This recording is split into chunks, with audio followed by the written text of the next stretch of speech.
The alarm bells rang through the human ship Frontier Dawn. Captain Jake Morrison ran to the bridge, his boots hitting the metal floor hard. Something big was coming their way. "What do we have, Lisa?" Jake asked his security officer. Lisa Carter looked at her screen with worry. "Sir, it's huge. Bigger than anything we've ever seen. It's coming right at us." The ship shook as something grabbed it. Jake held onto his chair as the lights flickered.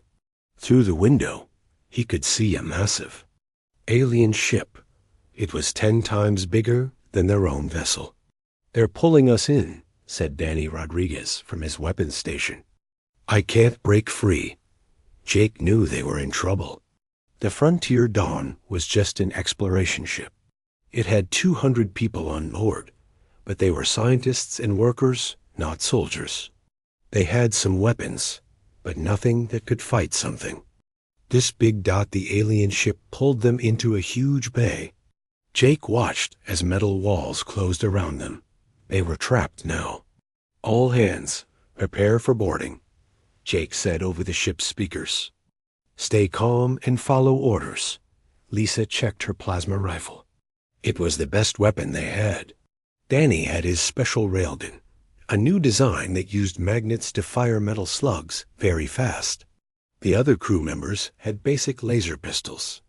Heavy footsteps echoed outside their ship. Jake opened the door and stepped out. What he saw made him stop and stare. The aliens were tall, maybe 8 feet high. They had blue-gray skin and forearms. Their eyes were large and black. They wore shiny armor that seemed to glow with its own light. The leader stepped forward. When he spoke, a small device on his chest turned his words into English. "I am Admiral Kethver of the Zephyrian Empire," the alien said. His voice was deep and cold. "You will surrender your vessel and submit to inspection." Jake stepped forward. "I'm Captain Jake Morrison. This is a peaceful exploration ship. We mean no harm." Admiral Kethver made a sound that might have been laughter. "Peaceful? We shall see. Your primitive species amuses us." More aliens came onto the human ship. They looked at everything with what seemed like curiosity mixed with scorn. One of them picked up a wrench and examined it like it was a toy. "Admiral," one of the aliens said, "they use metal tools. Very basic construction." "As expected," Kethvar replied. "Show me their weapons." Lisa stepped forward with her plasma rifle. The alien leader looked at it and shook his head. "Chemical propulsion?" he asked. "How quaint. We stopped using such things 1,000 years ago." "It's not chemical," Lisa said. "It's a plasma rifle. It fires superheated gas at high speed." The aliens looked at each other. One of them made clicking sounds that Jake guessed was laughter. "Plasma weapons," another alien said. "We used those when we were children. Very inefficient." Danny couldn't stay quiet anymore. "What do you use then?" Admiral Kethver raised one of his 4 arms. A device on his wrist glowed, and suddenly a beam of pure energy shot out. It hit the wall and left a perfect hole in the metal. "Pure energy manipulation," the Admiral said. "No projectiles needed. No waste. No mess." The aliens walked through the ship, looking at everything. They seemed especially interested in the engine room and the computer systems. Jake followed them, trying to keep his crew calm. "Your ship moves very slowly," one alien noted. "And your computers are so basic. How do you calculate jump coordinates?" "We don't jump," Jake said. "We travel through normal space." This caused more of those clicking sounds. "No faster than light travel? How do you explore anything?" Jake felt his face get red. These aliens were treating humans like children who had just learned to walk. They reached Danny's weapons locker. The aliens examined each weapon with growing amusement. "Projectile weapons," one alien said, holding Danny's railgun. "They actually throw pieces of metal at their enemies." "Show me how it works." Admiral Kethfer ordered. Danny took the railgun carefully. It uses magnetic fields to accelerate a tungsten slug to very high speeds, much faster than old gunpowder weapons. He aimed at a test target and fired. The slug hit with a loud crack, punching a hole through the metal plate. The aliens were quiet for a moment. Then Admiral Kethfer spoke. Impressive force for such a primitive design. But observe. He raised his armed weapon again. This time, the energy beam didn't just make a hole. It completely vaporized the entire target, leaving nothing behind. Your weapons require ammunition, the Admiral said. Ours do not. Your weapons have moving parts that can break. Ours do not. Your weapons are heavy and slow. Ours are not. Jake watched his crew's faces fall. Everything the alien said was true. Human weapons seemed like toys compared to what these Zephyrians had. We will catalog your weapons, Admiral Kethfer announced. They will make interesting museum pieces. The aliens took all the human weapons, including Danny's special railgun.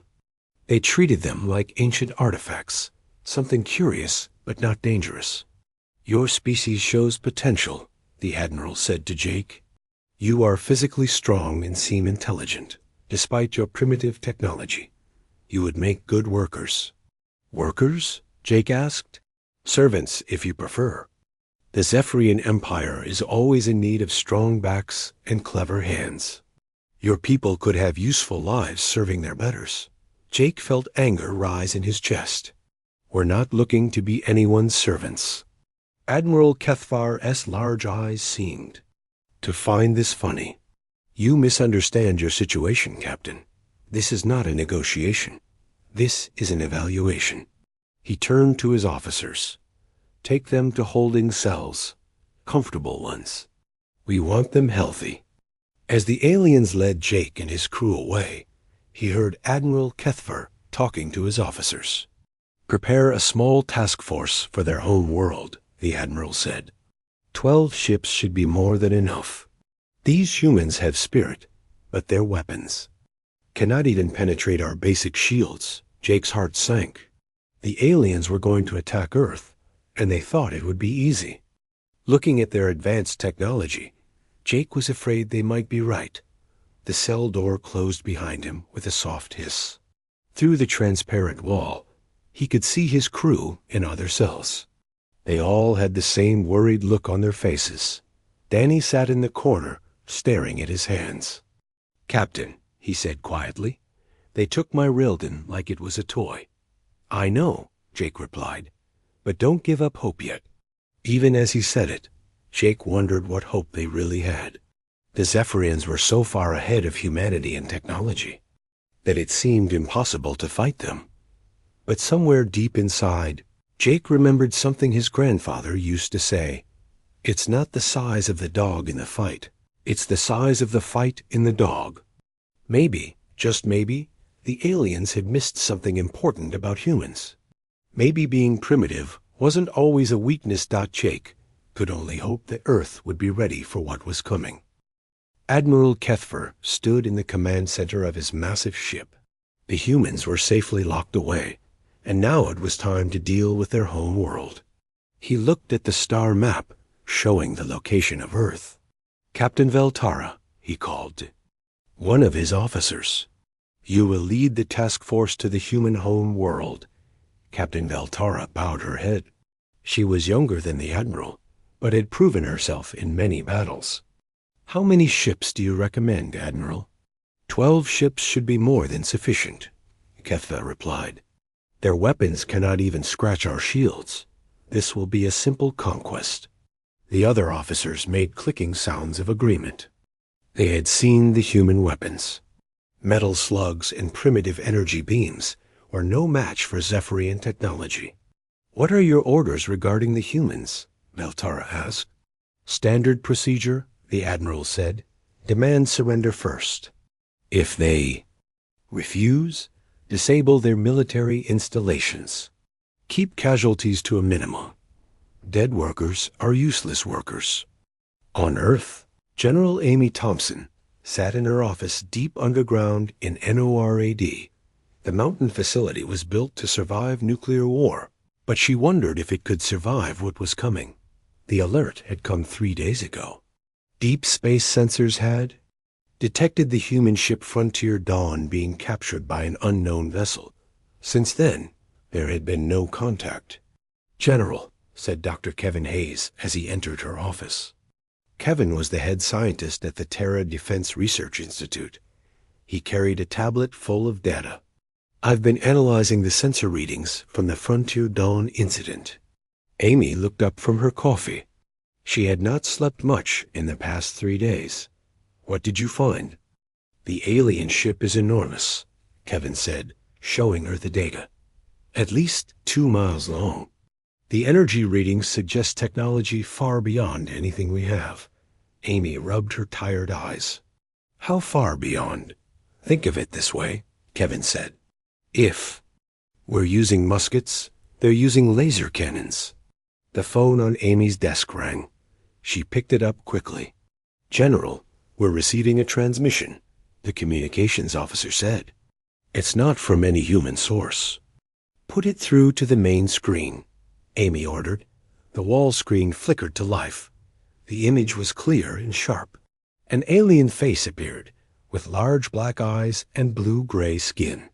When it spoke, the words came out in perfect English.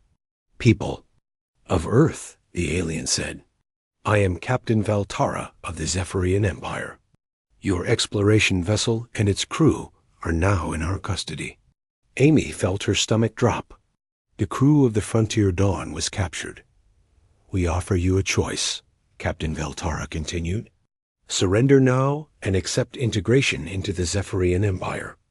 As a worker species, your people will be treated well and given useful work. Refuse, and we will take your world by force." The alien paused, as if waiting for an answer. "You have one of your days to decide. We will return for your answer." The screen went dark. Amy looked at Kevin. "How long until they get here?"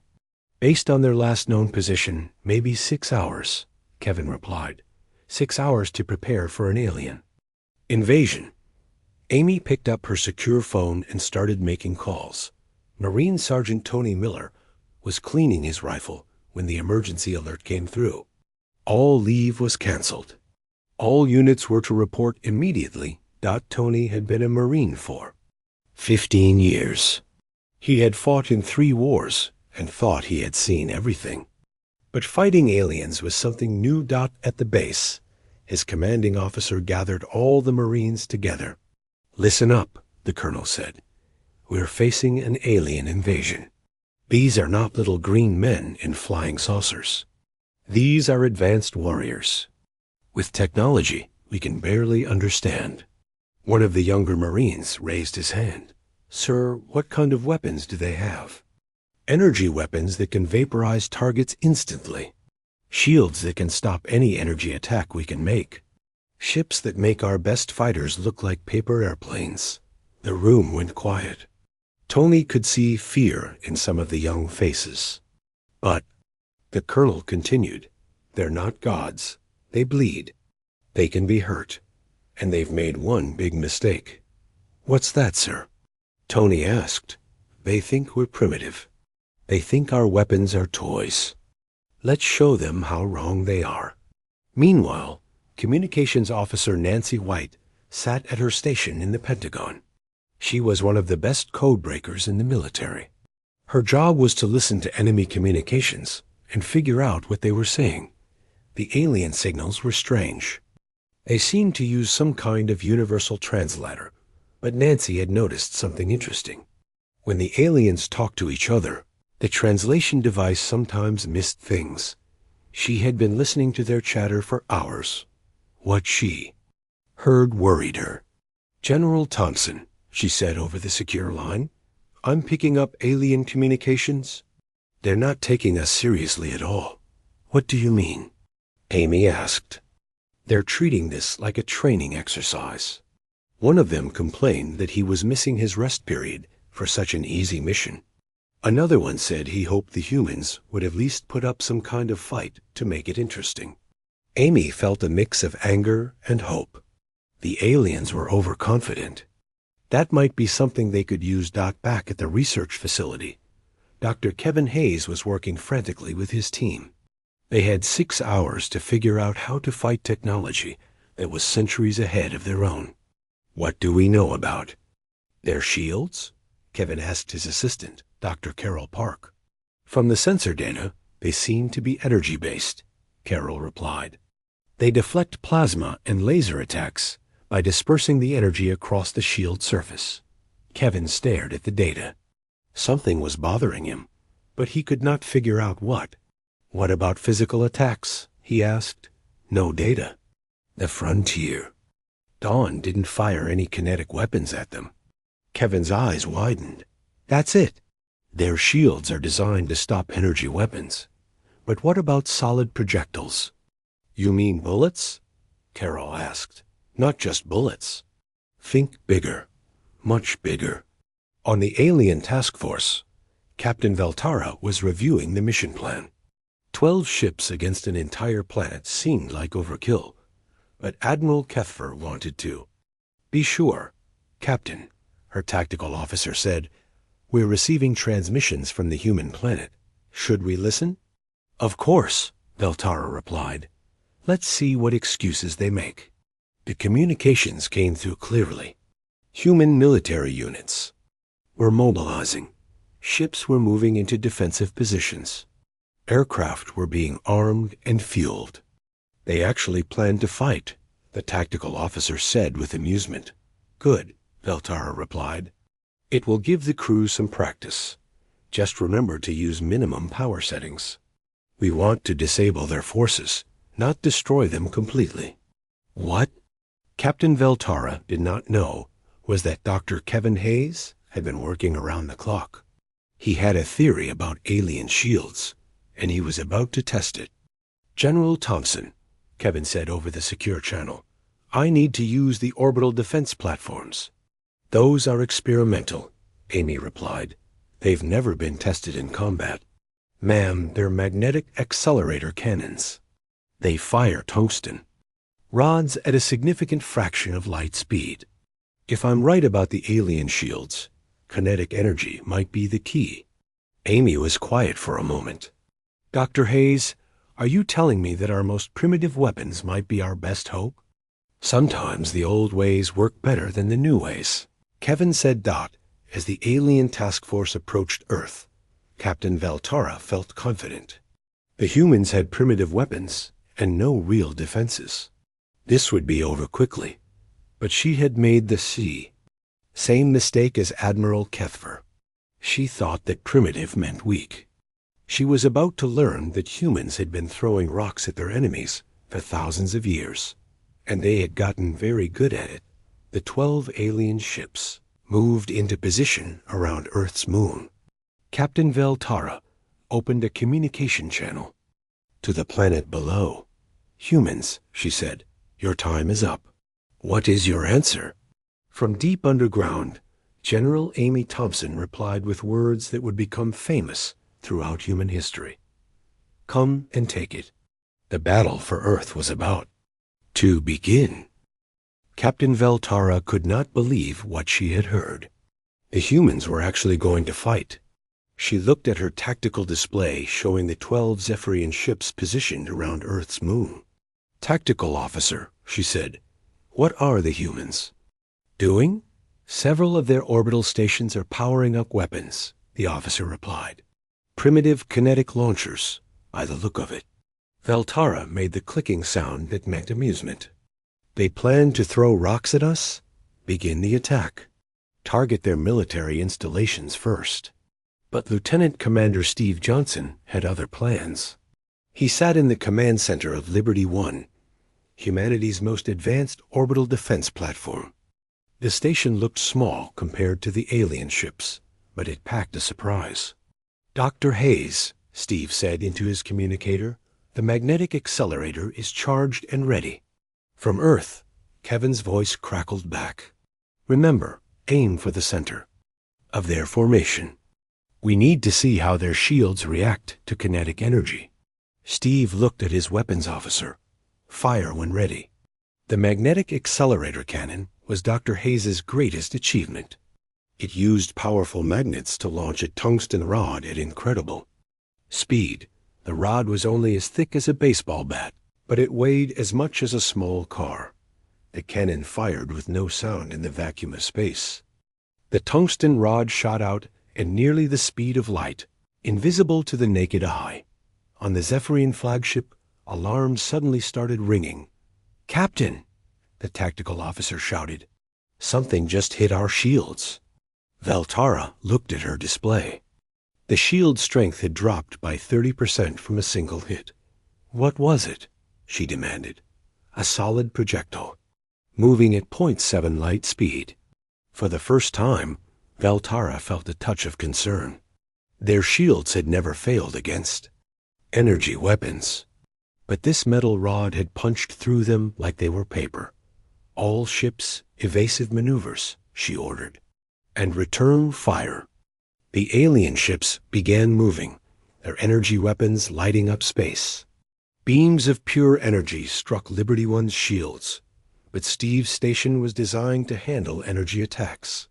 "Their weapons aren't getting through," Steve reported to Earth. "But we hurt them." "Dr. Hayes, I think you were right about kinetic energy." On Earth, Kevin was already working on his next idea. He had studied the sensor data from the first hit. The alien shields created a specific pattern when they were struck by solid objects. "General Thompson," he said, "I need to talk to every weapons platform in orbit. I think I know how to bring down their shields completely." But the battle was not going well for the humans. The alien ships were faster and more maneuverable than expected. Their energy weapons were destroying human satellites and smaller stations. On the Zephyrian flagship, Admiral Kethvar watched the battle through a communication link. He was starting to worry. "Captain Valtara," he said, "your shields took significant damage from a single projectile. How is this possible?" "The humans are using kinetic weapons," Valtara replied. "Our shields were not designed to stop solid objects moving at such high speeds." Kethvar felt a chill. For 1,000 years, space battles had been fought with energy weapons. No one used projectiles anymore. No one except the humans. "Adapt your tactics," he ordered, "and maintain formation. Don't let them isolate single ships." But it was too late for caution. Dr. Kevin Hayes had made his greatest discovery yet. "The alien shields create resonance patterns," he explained to General Thompson. "When a kinetic projectile hits them, the shields vibrate at a specific frequency. If we can match that frequency ... What happens?" Amy asked. "The shields collapse. Completely." Kevin transmitted his data to every human weapons platform still in orbit. The information was simple but revolutionary. By tuning their projectiles to match the alien shield frequency, they could punch through any Zephyrian defense. Lieutenant Commander Steve Johnson received the data and immediately began adjustments to his magnetic accelerator. The next tungsten rod would be different. It would carry a small device that would vibrate at exactly the right frequency. "Firing solution locked," his weapons officer reported. "Fire," Steve ordered. A modified tungsten rod streaked through space. When it hit the Zephyrian flagship shields, something amazing happened. The shields didn't just weaken. They disappeared completely. The rod punched through the alien hull like it was made of tissue paper. Atmosphere vented from the massive ship as emergency systems tried to seal the breach. "Impossible," Captain Valtara shouted as her ship shook around her. "How did they penetrate our shields?" On the captured human ship Frontier Dawn, Captain Jake Morrison felt the alien vessel shudder. He looked at his security officer, Lisa Carter, through the transparent wall of his cell. "That felt like an impact," Jake said. Danny Rodriguez was in the cell next to them. "A big one. Something just hit this ship hard." The three humans could hear alien voices in the corridors outside. The voices sounded worried, even panicked. The universal translators were picking up fragments. Hull breach on deck 7. Shields are failing. How are they doing this? Jake felt hope rising in his chest. Somehow, Earth was fighting back. Lisa looked at the cell door. The security systems are flickering. Whatever just happened, it's affecting their power grid. Danny had an idea. Jake, my railgun. They stored our weapons in the armory down the hall. If we can get out. The door's still locked, Jake pointed out. Not for long, Lisa said.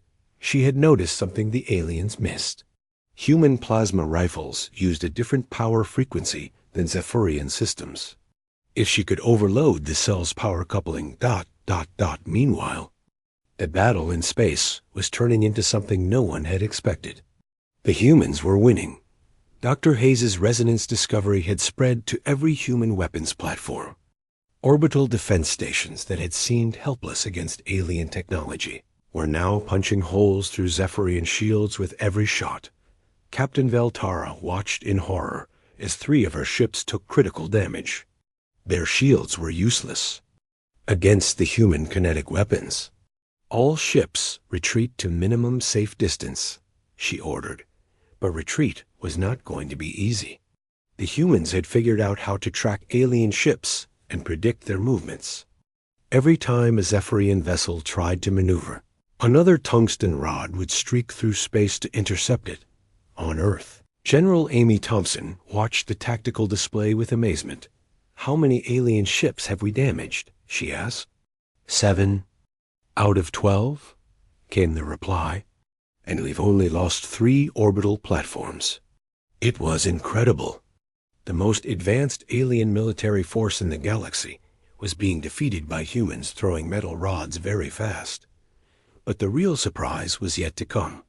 On the alien flagship, Lisa Carter had managed to overload her cell door.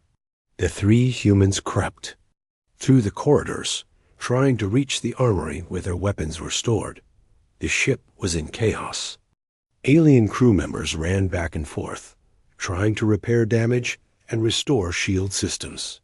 They paid no attention to 3 humans in the hallway. There, Danny whispered, pointing to a door marked with alien symbols. That's where they took my railgun. Jake looked around the corner. The corridor was empty. Lisa, can you get us in? Lisa examined the door controls. They were similar to the cell locks. Give me a minute. While she worked, Danny explained his plan. My railgun isn't like the orbital platforms. It's designed for close combat. In these tight corridors, with their shields down, you want to fight our way to the bridge? Jake asked. I want to show these aliens what human weapons can really do, Danny replied. The door hissed open. Inside the armory, their weapons waited. Danny picked up his railgun and checked the power cell. It was still fully charged. Jake, he said, I think it's time to introduce our hosts to some good old-fashioned human hospitality. Lisa grabbed her plasma rifle. Jake took a laser pistol. They might be primitive by alien standards, but in the narrow corridors of a damaged ship, they would be deadly. Outside, the space battle continued. More alien ships took damage as human kinetic weapons found their marks. Captain Veltara was running out of options. Send a message to Admiral Kethfer, she ordered. Tell him we need reinforcements. The humans are not as primitive as we thought. But help was far away, and the humans were just getting started. Dr. Kevin Hayes had more ideas, and the orbital defense platforms were getting better at hitting their targets. The Zephyrian Empire had made a terrible mistake. They had thought that advanced technology always beats primitive weapons. They were about to learn that sometimes the old ways work best. And humans had been perfecting the art of war for thousands of years. The battle for Earth was far from over. But the humans were no longer the underdogs. They were David, and they had just found their sling. Dr. Kevin Hayes barely slept for 3 days. His discovery about alien shield resonance had changed everything, but he knew there was more to learn. In his underground laboratory, he studied every piece of data from the space battle. Carol. He called to his assistant. Look at this pattern. Dr. Carol Park came over to his workstation. On the screen was a complex waveform showing how alien shields reacted to kinetic impacts. The resonance frequency changes based on shield strength, Kevin explained. But there's something else. Look at what happens when multiple ships are close together. Carol studied the data. Their shields are connected somehow. When one ship's shields fail, it affects the others nearby. Kevin's eyes lit up. Exactly. It's like a chain reaction. If we can create the right resonance pattern, we might be able to collapse multiple shields at once. Meanwhile, Captain Beth Williams was preparing for the most dangerous mission of her life. Her ship, New Horizon, was humanity's newest experimental vessel. It was fast, but lightly armed compared to the alien ships.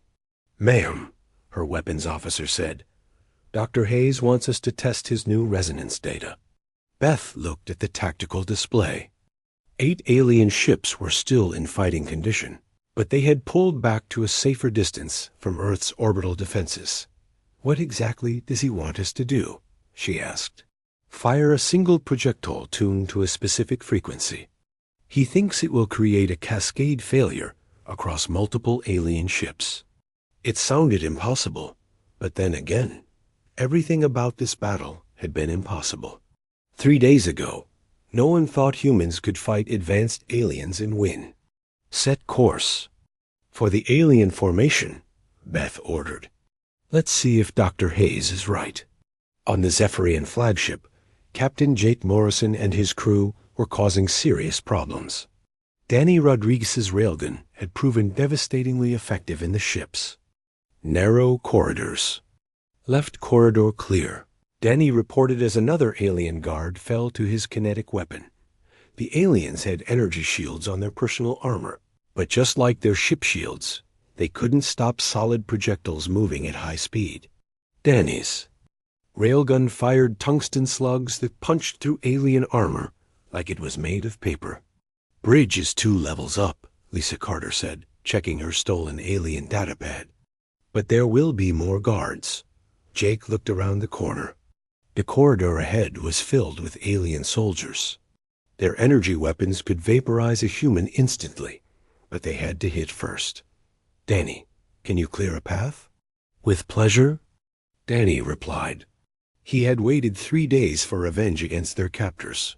The firefight in the corridors was unlike anything in military history. Human kinetic weapons against alien energy beams in the tight spaces of a starship. The aliens had superior technology, but humans had superior tactics. Danny used the ship's own structure as cover. The aliens' energy weapons couldn't penetrate the heavy bulkheads, but his railgun could punch through alien armor and keep going. Lisa's plasma rifle worked perfectly in the enclosed space. The superheated gas couldn't be stopped by personal energy shields, and it filled the corridors with deadly fire. But the real turning point came when they reached the bridge. Admiral Cathfor was there, trying to coordinate the battle from his flagship. When he saw 3 humans with primitive weapons storming onto his bridge, he couldn't believe it. Impossible, he said. How did you escape? We're humans, Jake replied. We don't give up easy. Outside the ship, Captain Beth Williams was approaching. The alien formation in New Horizon. Her ship was tiny compared to the Zephyrian vessels, but it carried Dr. Hayes's most advanced weapon. Resonance weapon charged and ready, her weapons officer reported. Target the center ship, Beth ordered. If Dr. Hayes is right, we only get 1 shot at this. The weapon fired. It wasn't a normal tungsten rod. This projectile contained dozens of small resonators, each tuned different frequencies. When it hit the alien flagship shields, something incredible happened. The shields didn't just fail. They created a feedback loop that spread to every ship in the formation. Captain Veltara watched in horror as her shields collapsed, followed by every other ship in her task force. The cascade failure was exactly what Dr. Hayes had predicted. "All ships, emergency power to shields," she ordered. But it was too late. With their shields down, the alien ships were vulnerable to every human weapon in orbit. Tungsten rods streaked through space from a dozen different platforms, each one finding its mark. On the flagship's bridge, Admiral Kethfer felt his ship shudder as human projectiles punched through the hull. Emergency alarms rang throughout the massive vessel. "Admiral," Danny said, pointing his railgun at the alien leader, "I think it's time to discuss surrender terms." Kethfer looked at the primitive human weapon. 3 days ago, he had dismissed it as a museum piece. Now it represented the end of his invasion force. "You cannot defeat the entire Zephyrian Empire," he said. "Maybe not," Jake replied. "But we sure made a mess of your task force." Through the bridge windows, they could see other alien ships drifting in space, their hulls punctured by human kinetic weapons. The mighty Zephyrian fleet had been reduced to scrap metal by humans throwing tungsten rods. Beth Williams received a transmission from Earth. "New Horizon, this is General Thompson. Outstanding work. How many alien ships are still operational?" Beth looked at her tactical display. 3 ships are trying to retreat, General. The rest are either destroyed or disabled. Let them go, came the reply. "I want them to take a message back to their empire." On the alien flagship, Jake was thinking the same thing. These aliens had come to conquer Earth because they thought humans were primitive and weak. It was time to change their minds. "Admiral," he said to Kethfer, "here's what's going to happen. You're going to take your remaining ships and go home. And you're going to tell every alien in your empire what happened here." "What message would that be?" the Admiral asked. Danny smiled and raised his railgun. "Tell them that humans don't surrender. Tell them that our primitive weapons can destroy any ship in your fleet. And tell them that if they ever come back, we'll be ready." Lisa added, "Tell them that primitive doesn't mean weak. It means we've had thousands of years to perfect the art of war." Admiral Kethfer looked around his ruined bridge. His invasion force was destroyed. His reputation was in ruins. But he was still alive, which was more than he had expected an hour ago.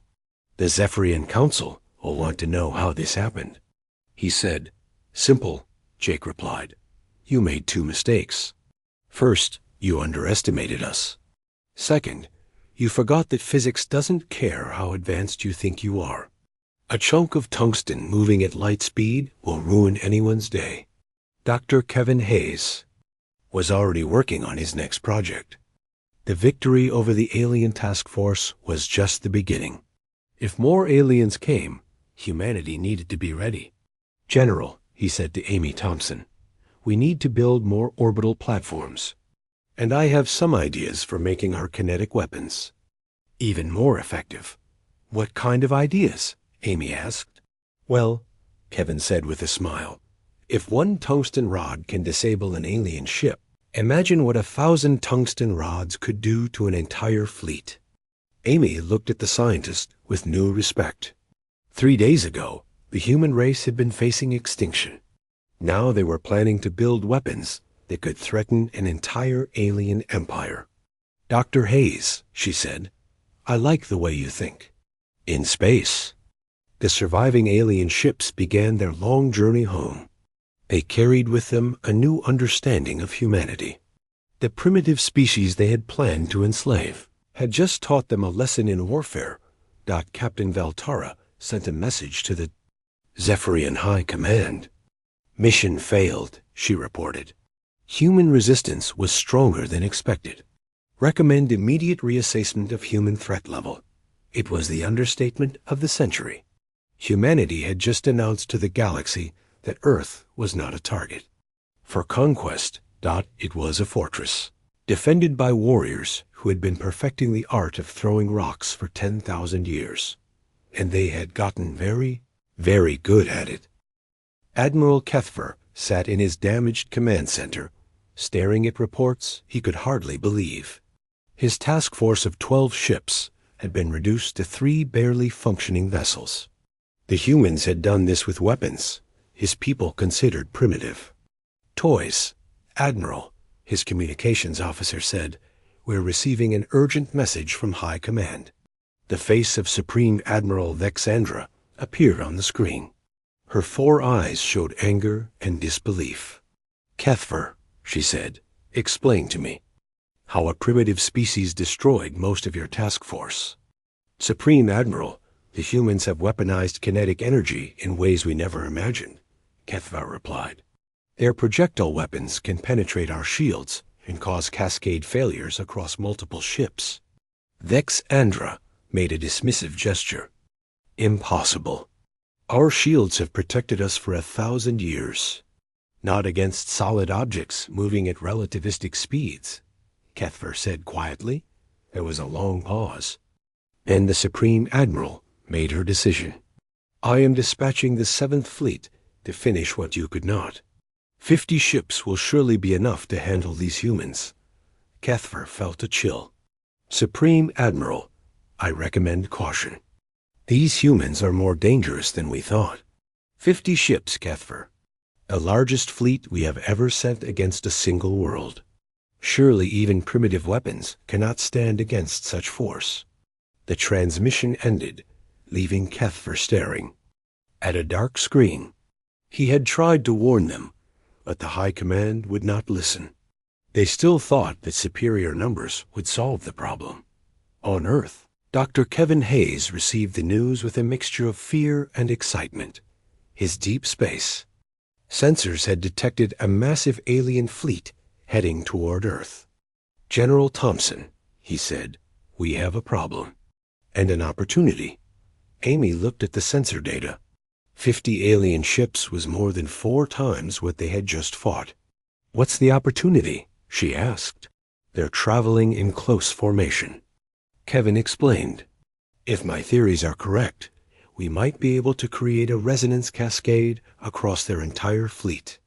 "All 50 ships at once?" "With the right weapon, yes." Kevin had been working on this idea since the first battle.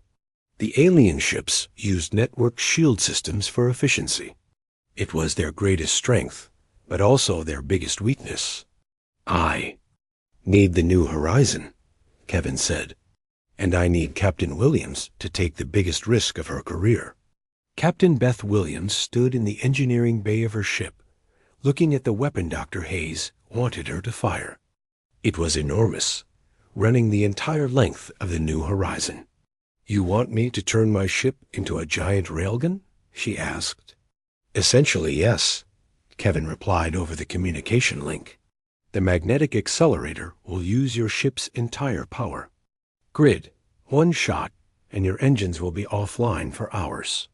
And if it doesn't work, then 50 alien ships will vaporize us all," Kevin said honestly. Beth looked at her crew. They were scared, but determined.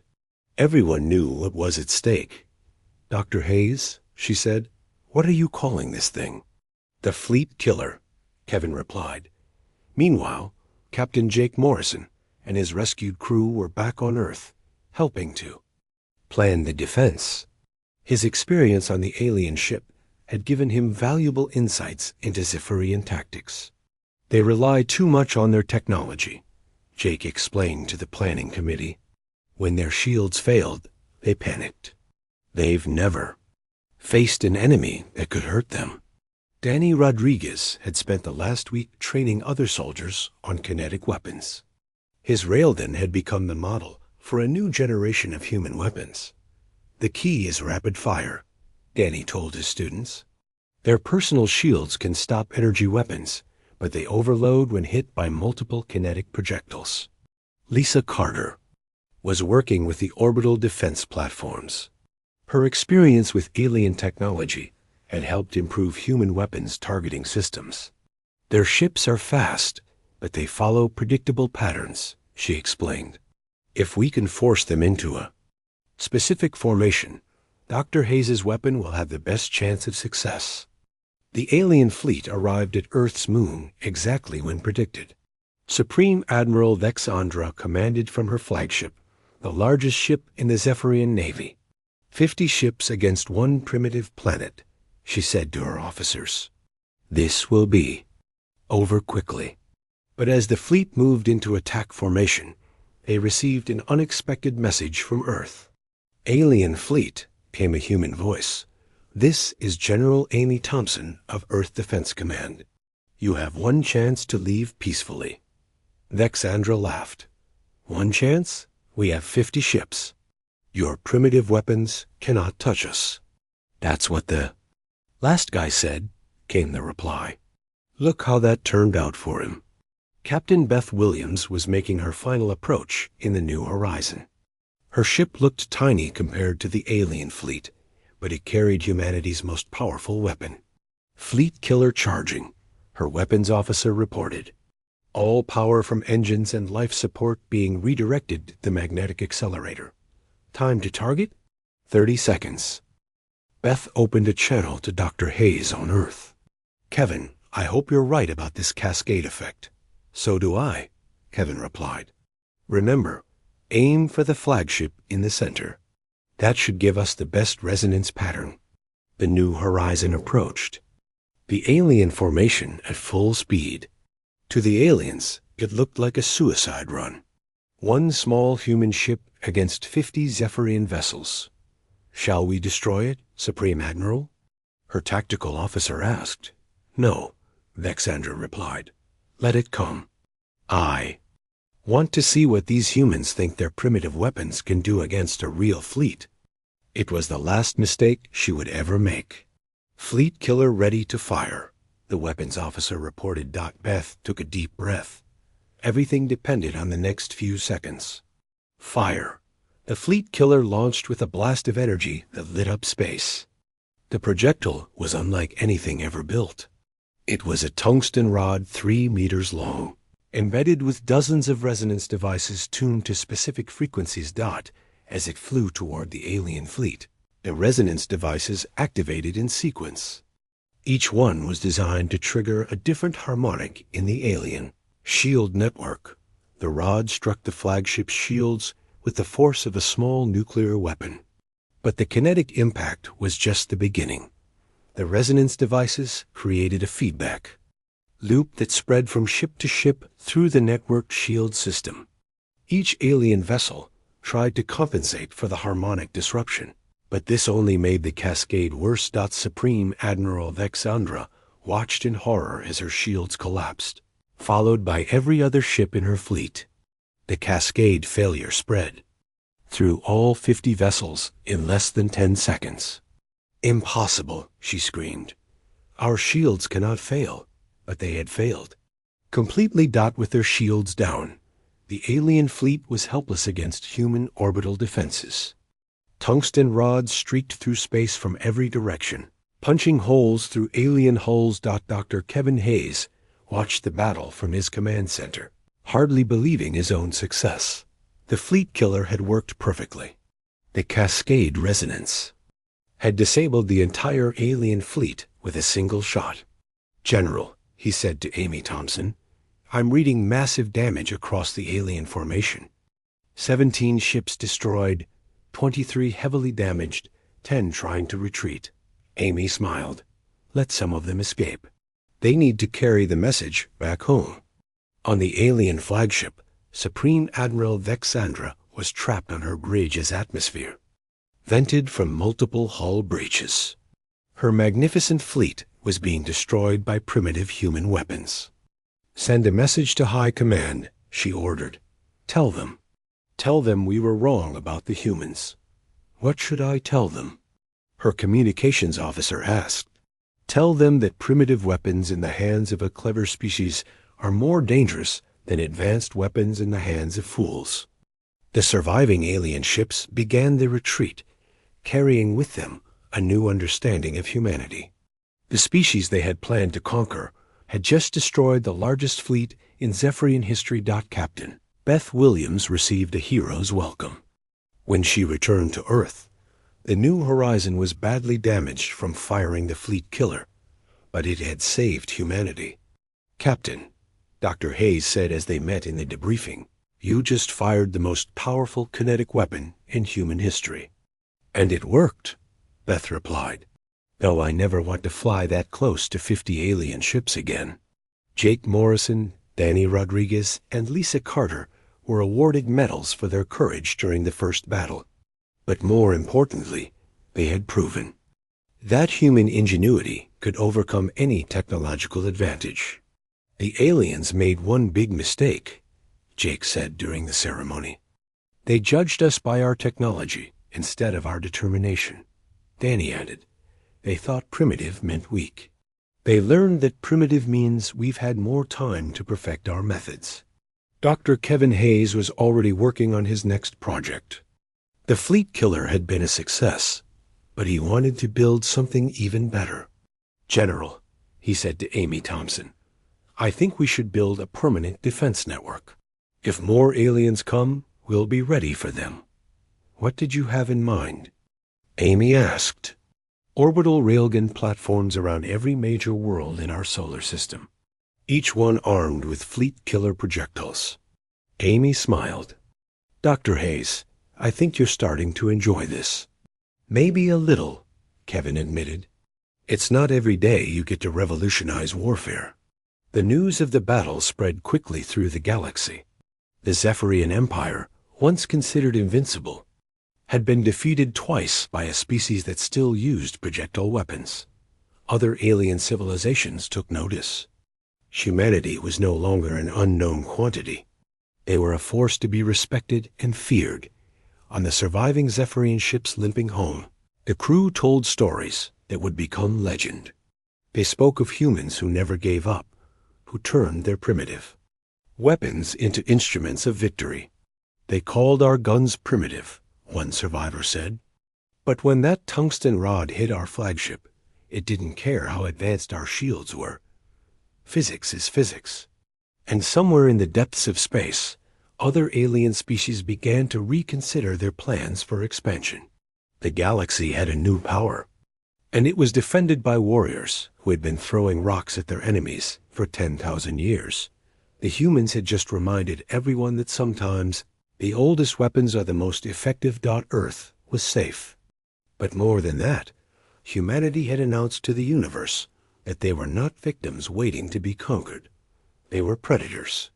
And their prey had just learned to fear the sound of tungsten rods punching through Starship Hull. The age of human expansion was about to begin.